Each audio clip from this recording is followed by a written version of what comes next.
Morning all of you. Chapter 4 micro economics consumers equilibrium. हमने third chapter में क्या पढ़ा था? Consumers equilibrium utility analysis. अब क्या है? Consumers equilibrium indifference curve analysis. मतलब आप ये कह सकते हैं वो कंज्यूमर इक्विलिब्रियम पार्ट फर्स्ट था, ये कंज्यूमर इक्विलिब्रियम पार्ट सेकंड है। Consumers equilibrium means satisfaction of consumer. सबसे ज्यादा सेटिस्फाई कंज्यूमर कब होता है और वो किसके पॉइंट ऑफ व्यू से? पहले हमने यूटिलिटी के पॉइंट ऑफ व्यू से पढ़ा था और इंडिफरेंस के कर्व के पॉइंट ऑफ व्यू से पढ़ना है। तो आखिर होता क्या है ये कंज्यूमर्स इक्विलिब्रियम या इंडिफरेंस कर्व? सबसे पहले हम कंज्यूमर्स इक्विलिब्रियम की डेफिनेशन देखेंगे, उसके बाद इंडिफरेंस कर्व के बारे में। तो कंज्यूमर्स इक्विलिब्रियम क्या होता है? एक कंज्यूमर का मैक्सिमम सेटिस्फाइंग पॉइंट है, सबसे ज्यादा सेटिस्फेक्शन कंज्यूमर को कब मिलता है, उसी को हम क्या कहते हैं? Consumer's equilibrium. तो इसकी डेफिनेशन क्या होगी? Consumer's equilibrium is defined as a situation when consumer maximizes his satisfaction. Consumer क्या करे? अपना satisfaction. Consumer maximizes his satisfaction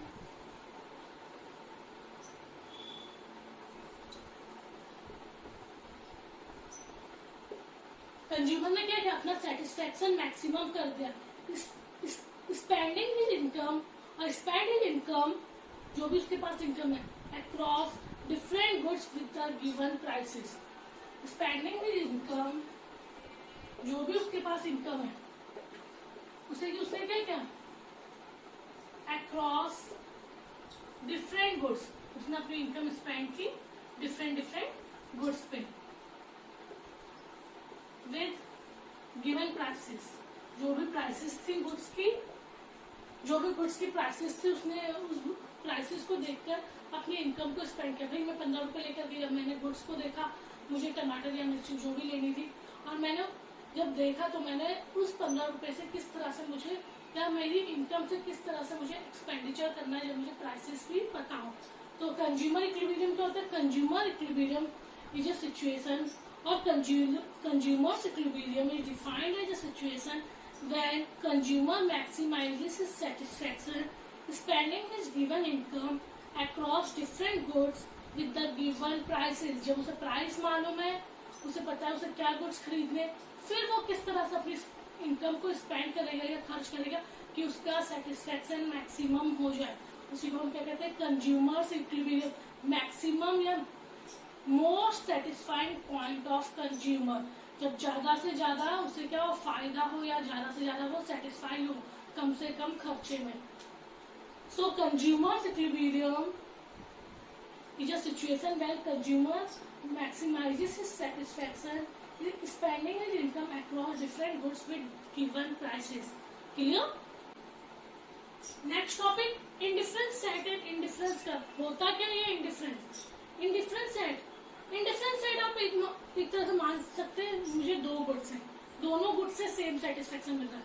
मतलब मैं मार्केट गई, मुझे 2 साड़ी पसंद आ गई और दोनों साड़ियों से मुझे सेम सेटिस्फेक्शन मिल रहा है, पर मेरे पास कितने पैसे? एक साड़ी को खरीदने के, तो मैं कंफ्यूज हो जाऊंगी। इंडिफरेंस मतलब जब कोई डिफरेंस ना हो, दो चीजों में जब कोई डिफरेंस ना हो, पर मेरे पास परचेजिंग पावर सिर्फ एक ही है, तो मैं कंफ्यूज हो जाऊंगी, मैं इसे चुनूं या इसे चुनूं।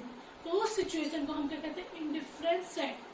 तो जब कंज्यूमर दो गुड्स के बीच में कंफ्यूज हो जाता है, क्यों? क्योंकि उसकी परचेजिंग पावर सिर्फ एक को खरीदने की होती है, तो वो कंफ्यूज हो जाता है, क्योंकि ए से जितना सेटिस्फेक्शन मिल रहा है उतना ही बी से मिल रहा है, मतलब दोनों इक्वल है, पर हमारे पास कंज्यूम करने के लिए सिर्फ एक ही चीज है।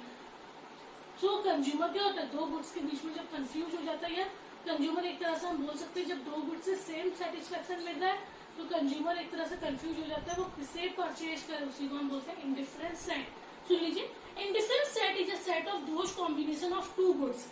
दो गुड्स की बात की जा रही है, which offers the consumer same level of satisfaction. जो कंज्यूमर को क्या दे रहा है? सेम लेवल का सेटिस्फेक्शन दे रहा है। So that the consumer is indifferent. Indifferent मतलब एक तरह से confuse. So the consumer is indifferent across all combination in his indifference set. तो कंज्यूमर क्या होगा? एक तरह से कंफ्यूज होगा किसे चुने। सो indifference set is a set of those combination of two goods. Set of those combination of two goods. ऐसे combinations of two goods, दो गुड्स का कॉम्बिनेशन which offers, जो कंज्यूमर को क्या दे रहे हैं? which offers the same level satisfaction, जो consumer को सेम लेवल का सेटिस्फैक्शन दे रहे हैं. So consumer is confused among both the combination. So consumer is confused among both the combination. तो क्या होगा भैया, दो चीजें पसंद आ गई और हमारे पास परचेजिंग पावर एक चीज को खरीदी, हमें एक ही चीज खरीदनी और दो चीजें. कई बार आप मार्केट जाते हैं, आपको दो चीजें अच्छी लगती है और आपको खरीदनी एक होती है, तो आप कंफ्यूज हो जाते हैं, ये खरीदेंगे. जब दो चीजों से आपको सेम लेवल का सेटिस्फेक्शन मिल रहा है तो आप कंफ्यूज हो जाते हैं कि किसको आपको खरीदना चाहिए, कौन सी चीज आपको कंज्यूम करनी चाहिए. उसी को हम बोलते हैं indifferent set. So indifferent set is a set of those combination of two goods which offers the consumer same level of satisfaction. So consumer is confused among both the combinations. So consumer क्या हो जाएगा, confused हो जाएगा दोनों combinations को लेकर. देख लेते हैं टेबल एंड ग्राफ से. अभी हमने देखा कि हमें दो गुड्स से, जितने भी गुड्स है उनसे कैसा सेटिस्फेक्शन मिलता है, सेम सेटिस्फेक्शन मिलता है. जैसे एप्पल एंड ऑरेंज है और हमें दोनों से सेटिस्फेक्शन सेम मिल रहा है, तो मैं कंफ्यूज हो जाऊंगी कि मैं एप्पल को कंज्यूम करूँ या ऑरेंज को. तो जब दो गुड्स से हमें सेम सेटिस्फेक्शन मिलता है तो कंज्यूमर कंफ्यूज हो जाते हैं. उसी को हम कहते हैं इंडिफरेंट सेट. और जब इंडिफरेंट सेट को हम ग्राफ पे रिप्रेजेंट करते हैं तो उसे हम क्या कहते हैं, इंडिफरेंस कर्व. टेबल देखते हैं. ये है different combination of apples and oranges. Different combination of apples and oranges. हम दो गुड्स, हमने अभी बताया डेफिनेशन में हम कितने गुड्स कंज्यूम कर रहे हैं, दो. तो हम यहाँ पे दो गुड्स कौन कौन से, apple and oranges. Combination apples and oranges. तो सबसे पहले there are 4 combination A B C D. और चाहे आप ए कंज्यूम करो, चाहे बी कंज्यूम करो, चाहे सी कंज्यूम करो, चाहे डी कंज्यूम करो, सबसे मिलने वाला सेटिस्फेक्शन कैसा होगा, इक्वल होगा. तो जब 1 2 3 4 10 7 5 4, तो चाहे आप एक एप्पल 10 ऑरेंजेस खाएं तो उससे भी उतना ही सेटिस्फेक्शन मिल रहा है जितना 2 एप्पल 7 ऑरेंजेस से मिल रहा है. चाहे आप 3 एप्पल 5 ऑरेंजेस खाएं तो भी आपको उतनी सेटिस्फेक्शन मिल रहा है. मतलब सबसे मिलने वाला सेटिस्फेक्शन सेम है. So there are 4 combination A B C and D. चाहे आप ए से कंज्यूम करें, चाहे बी से कंज्यूम करें, चाहे सी से कंज्यूम करें, चाहे डी से कंज्यूम करें, चारों से मिलने वाला सेटिस्फेक्शन इक्वल है. मतलब A equal to B equal to C equal to D. Mean चाहे आप एक एप्पल 10 ऑरेंज कंज्यूम करें, चाहे 2 एप्पल 7 ऑरेंजेस कंज्यूम करें, चाहे 3 एप्पल्स एंड 5 ऑरेंजेस कंज्यूम करें, चाहे 4 एप्पल्स 4 ऑरेंजेस कंज्यूम करें, सबसे मिलने वाला सेटिस्फेक्शन सेम है. चाहे आप एक एप्पल 10 ऑरेंज खाओ तो भी आपको उतना ही सेटिस्फेक्शन है जितना 2 एप्पल 7 ऑरेंज से. उतना ही सेटिस्फेक्शन है जितना 3 एप्पल 5 ऑरेंजेस से. और उतना ही सेटिस्फेक्शन है 4 एप्पल. चाहे आप 1 और 10 खाएं, चाहे 4 और 4, दोनों इक्वल है सेटिस्फेक्शन के मामले में. तो there are 4 combination A B C and D. and A equal to B, B equal to C and C equal to D because both the goods offer same level of satisfaction. और हमेशा याद रखिए indifference curve क्या होता है, convex to the point of origin. Convex to the point of origin. याद है आपको पीपीसी कॉन्केव था और ये कॉन्वेक्स था. तो पीपीसी कॉन्केव क्यों था, क्योंकि पीपीसी में भी क्या हो रहा था, दो चीजें क्या हो रही थी, कम हो रही थी. एक चीज को जब बढ़ा रहे थे तो दूसरी चीज कम हो रही थी. यार जैसे जैसे हम वीट का या राइस का प्रोडक्शन बढ़ा रहे थे, वीट की यूनिट्स क्या हो रही थी, कम हो रही थी, क्योंकि लिमिटेड रिसोर्स थे. यहाँ भी हम एक चीज को बढ़ा रहे हैं. अगर एप्पल्स को बढ़ा रहे तो आपको दिख रहा है एक एप्पल है 10 ऑरेंजेस. जैसे जैसे एप्पल्स को बढ़ाते गए ऑरेंजेस कम होते गए.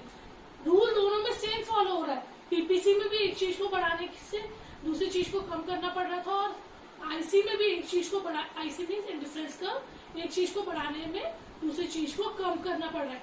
मतलब दोनों में एक ही चीज बताई जा रही है कि रिसोर्स हमारे पास कैसे लिमिटेड, हमारे पास रिसोर्सेज लिमिटेड है. तो हम कंफ्यूज हो जाएंगे कि ए को चुने, बी को चुने, सी को चुने, डी को. तो दोनों में डिफरेंस क्या है, जो पीपीसी था वो कॉन्केव था और जो आईसी है वो कॉन्वेक्स है. क्यों, क्योंकि पीपीसी में जब डिफरेंस कम हो रहा था तो वो इंक्रीजिंग ऑर्डर में हो रहा था. याद है पीपीसी पहले 100 था, फिर 90, फिर 70, फिर 40. तो बीच का डिफरेंस कितना था, 10, 20 और 30. तो बीच का डिफरेंस कम हो रहा था. और किस रेट में कम हो रहा था, इंक्रीजिंग ऑर्डर में. जब कोई चीज कम हो रही है पर इंक्रीजिंग ऑर्डर में हो रही है जैसे पीपीसी आपका कम तो हो रहा था इंक्रीजिंग ऑर्डर में, तो जब भी कोई चीज कम हो और इंक्रीजिंग ऑर्डर में कम हो वो आपका क्या बनाती है, कॉन्केव बनाती है। यहाँ भी आपको दिख रहा है ऑरेंज कम हो रहे हैं, पर किस ऑर्डर में कम हो रहे हैं, डिक्रीजिंग ऑर्डर में। 10 और 7 कितने का डिफरेंस आ रहा है, 3। 7 और 5 कितने का डिफरेंस आ रहा है, 2। एंड 5 और 4 कितने का डिफरेंस आ रहा है, 1। तो कोई चीज कम होती है और डिक्रीजिंग ऑर्डर में, 3 2 1, 3 से कम 2, 2 से कम 1। तो कोई चीज कम हो रही है और डिक्रीजिंग ऑर्डर में कम होगी तो वो क्या बनाएगी, कॉन्वेक्स। कोई चीज कम हो रही है पर इंक्रीजिंग ऑर्डर में कम हो रही है, जैसे 100, 90, 70, 10 का डिफरेंस, देन 20 का डिफरेंस। चीज कम तो हो रही है पर किस ऑर्डर में कम हो रही है, इंक्रीजिंग ऑर्डर में। तो जब भी कोई चीज इंक्रीजिंग ऑर्डर में कम हो तो कॉन्केव बनाती है वो, और जब भी कोई चीज डिक्रीजिंग ऑर्डर में कम हो तो वो कॉन्वेक्स बनाती है। क्लियर? हमेशा याद रखिए जो चीज बढ़ रही है वो हमेशा एक्स एक्सिस पे रहती है और जो चीज कम हो रही है वो वाई एक्सिस पे। यहाँ पे क्या बढ़ रहे हैं, एप्पल्स आपके बढ़ रहे हैं तो ये कहाँ चले जाएंगे, एक्स एक्सिस पे, और ऑरेंजेस धीरे धीरे आपके क्या होते जा रहे हैं, कम होते जा रहे हैं, तो वो कहाँ चले जाएंगे, वाई एक्सिस पे। देख लेते हैं, O X Y, apples, oranges.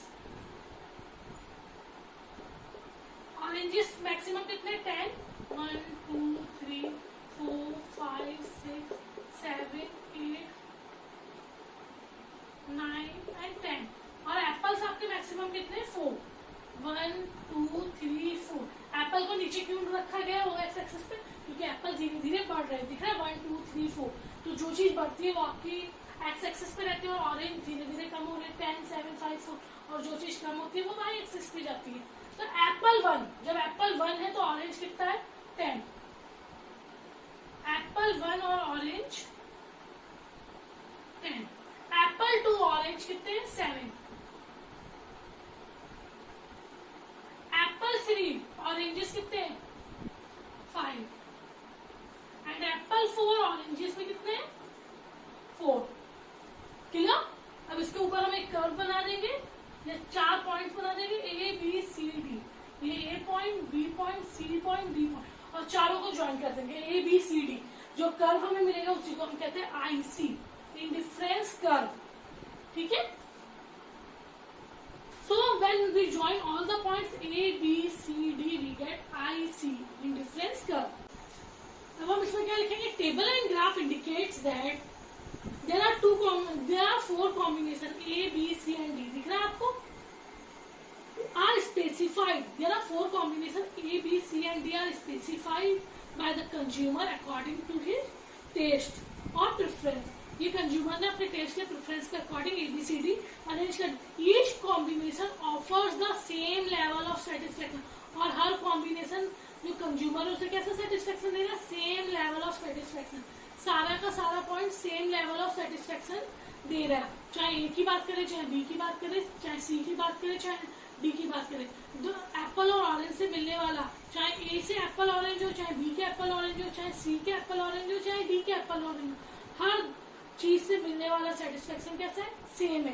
It means A equal to B equal to C equal to D, means satisfaction of A equal to satisfaction of B equal to satisfaction of C and equal to satisfaction of B. So there is no difference between A, B and C and D. तो कोई difference नहीं है, चाहे आप ए को consume करें, चाहे B को करें, चाहे सी को करें, चाहे डी को, क्योंकि ए बी सी डी एक दूसरे के क्या इक्वल है, तो सबसे मिलने वाला सेटिस्फेक्शन भी इक्वल है। So there is no difference among combination A, B, C and D.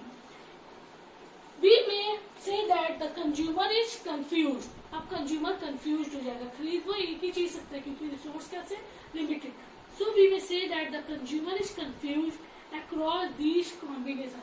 तो कंज्यूमर कंफ्यूज हो जाएगा, वो ए को चुने, बी को चुने, सी को चुने या डी को चुने। क्लियर?